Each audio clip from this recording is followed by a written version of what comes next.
Jacob, what's the read on that on your long run there at the end? Oh, it's just the defensive end. If he crashes, I pull it. If he stays wide enough, I hand it off. Did you go into that thinking this guy's definitely going to crash, or? We went in knowing a little bit that if we run that zone read play, there's a good chance that I'd be able to pull, especially me because I haven't seen that on tape at all. So I knew there was a good chance. Just being able to do that, you've watched plenty of cardiac bears around here when Jason would bring them back from behind, but to be able to do that in the final minute, just being able to pull off that win, what was that like? Yeah, it felt really good. Obviously, we did a really good job in the first half on offense, scoring on all 4 drives. Late 2-minute field goal, and then we kind of came out slow in the second half, and then in the fourth quarter, I missed 2 blatant wide open throws, and it kind of let them back in the game, which was frustrating for me. But Coach Petrino did a really good job settling me down, and I knew we'd have a good chance to get the ball back and go down there and score. What's that like when he's settling you down? He knows I'm hard on myself, and he comes over there and just talk about it real quick, and he's like, "Move on, let's go win this game. We need you." And that helped me. And then obviously guys on the team too told me they believed in me and helped me go out there and execute. Lance, second week in a row, you make the game-deciding play. Last week it was the long screen that you broke down the sideline and cemented. Today it's the catch over the middle. What's it like to know that when there's the game's on the line, you come up and you pick up the clutch number? Yeah, it's cool. I give credit to obviously Coach Nick for just putting me in that position, making it easy for me, honestly, at the end, just having to catch the ball and getting to make a play at the end of the last game. And that's something I, kind of went to him after the end of last year. I was just like, I just want to have the opportunity to be a difference maker on offense, and he's given me that opportunity. I'm grateful. What did you feel like you could go to him and say, "Hey, Coach, if you need somebody, I'm going to answer that call every time"? Right, yeah. I mean, it's my 3rd year here now, and he's been here the whole time, and so just building that relationship and getting comfortable with him. My first year I was just kind of get by, do my job, and then so now I'm at the point where I'm like, I want to help us win big time. You guys are both from Rockwall, Texas. Yep. Were you guys aware of each other? There's a 3-year age gap, I think, but I mean, did you remember him or other?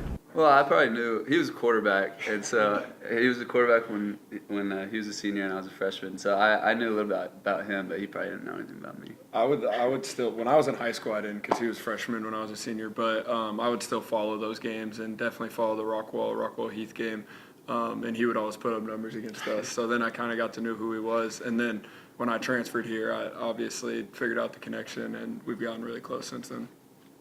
How are you always so wide open on those plays? They're just running down the middle of the field. I know. You think they covered at some point. Yeah, it's stealing, really. I think you can do so much with tight ends, honestly, because they have to account for us in the run game. And then so if you can make them think that we're running the ball and then we're passing it, it makes it easy. So. When a team like Youngstown State, time of possession, you kind of know like our chances are limited, so you got to go out there and make the most of them. What's it kind of like just having to kind of sit there and wait for your time?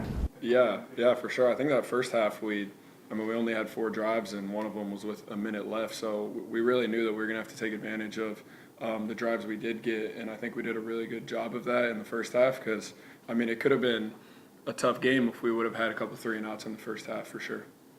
Coach talked about, right, you guys have played 5 games. 2 of them you really could have won. These last 3 in a row you finally put together for the first time since 2021. What do you guys say about the growth and maturity from last year? How has this team become a team that can beat some teams and surprise some people? Yeah, I think it's just, like you said, growth from last year to this year. We have a lot of the same pieces. Guys have grown up and matured, and then we also understand our system and we understand what it takes to win. I think we really just needed to get that first close game win out of the way, and we understand that feeling and we understand what it takes. And I feel really comfortable about us coming out on top in these close ball games. When you say we know what it takes to win, does that mean you get rid of the nerves, you just trust the memory? Like what do you mean when you say that? Yeah, there's certain situational football. We understand what we need to do, when we need to get out of bounds, when we need to clock it. Defensively, understanding, hey, if we get off the field right here on this 3-and-out or whatever, we're going to give our offense the ball. Just understanding what the other team's trying to do to stop you. Also, like that last run, I knew they were in man coverage. I knew if that end came down, I was going to be able to go run and have a chance to get a big play. So just for me, it's situational football and then preparation and understanding what it takes to win. Lance, can you talk about the collective mindset of the pass catchers? Last year you guys had a go-to receiver, Raylan, but now how have you guys had to come together as a group? Yeah, I mean, we knew that we'd kind of have to fill that void, and we didn't think it'd be a problem when we have, you know, guys like J. Rob and Wood and myself and Key, all guys that have been here, and then we brought in some people as well, and so we just knew that, you know, each game it could be somebody else, so it's not just, you know, so much pressure on one person. We all can make a difference in the passing game.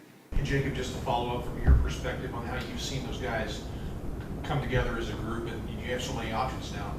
Yeah, it's really nice to be able to have a lot of different options, and they all have different skill sets, which is great. Some of them really good route runners, some of them just really understand football and make every single play, and some of them can fly down the field. And then guys like Lance and Gary can get open also, and then Jacardier and Jab out of the backfield do a great job. So I think we have a lot of guys that all complement each other, and it makes it really nice for me. Lance, what's he like in a game-winning drive offense? Just kind of what's his demeanor, and is it any different than the rest of the game, or just what is Who's it? demeanor? Jacobs. Oh yeah, I mean, yeah, he knows he's pumping us up before the drive, just understanding, like, you know, that it's on us to win the game. Like in that position, our defense got a huge stop at the end, which, I mean, that's all we can ask for, to get the ball back, and, you know, he did it with himself, running however far he ran. And I asked you if how you always seem to find yourself open, but what's it like once you get past like the second level of the defense? You're just like, oh, here I am again, or just kind of what's that feeling like, or what gets in your head? Don't trip. Yeah. Usually, I mean, if I have a lot, I'm usually hoping I don't have to run too far, and if I am, I know somebody's going to catch me. So. Jacob, were you mad you didn't get in the end zone there? Yeah, I thought I had a chance, but no, it's all right. I'm glad I didn't lose the ball at the end. I didn't see that guy behind me coming and punching it out, so I'm really thankful that didn't happen. But yeah, I thought I had a chance to get in there, but it's all right. And just you and Nick Trino, just the relationship you guys have built, and we're seeing, you know, he's designing plays where guys are wide open, whether it's Lance, whether it's your running backs out of the backfield. You see it all the time. Just what is it about his play calling that makes your life a little easier? Yeah, he does a great job. The whole staff does a really good job game planning every week, and then I've been here long enough. I understand what we're kind of trying to get to, and understand what plays have a chance for that to happen. And then when plays aren't wide open, then it's kind of up to us to make some plays, extend plays. We do a really good job scheming stuff up, but then we also had some plays today where we kind of had to do it on our own, and it was awesome. But me and Coach Nick are obviously really close. I've been here for a long time, and I love having him as my OC. Jacob, to go from last year, you played partial season, you get injured, it's over, to go from where you guys were last year and where you were to being now 3-2, going into the bye with a winning record for the first time in a while, what's it mean to that locker room? Yeah, it means a lot. I think it means even more to just start conference play 1-0. Those first 4 games are kind of, you know, get ready for this Missouri Valley gauntlet that we have, and we have a lot of respect for everyone in the conference. And being able to start it off 1-0 and have a bye week coming up where we can kind of get our rest, and then going in the rest of Missouri Valley play, we're gonna be feeling confident, but also know that it's gonna be a grind, but that we have the tools to do it.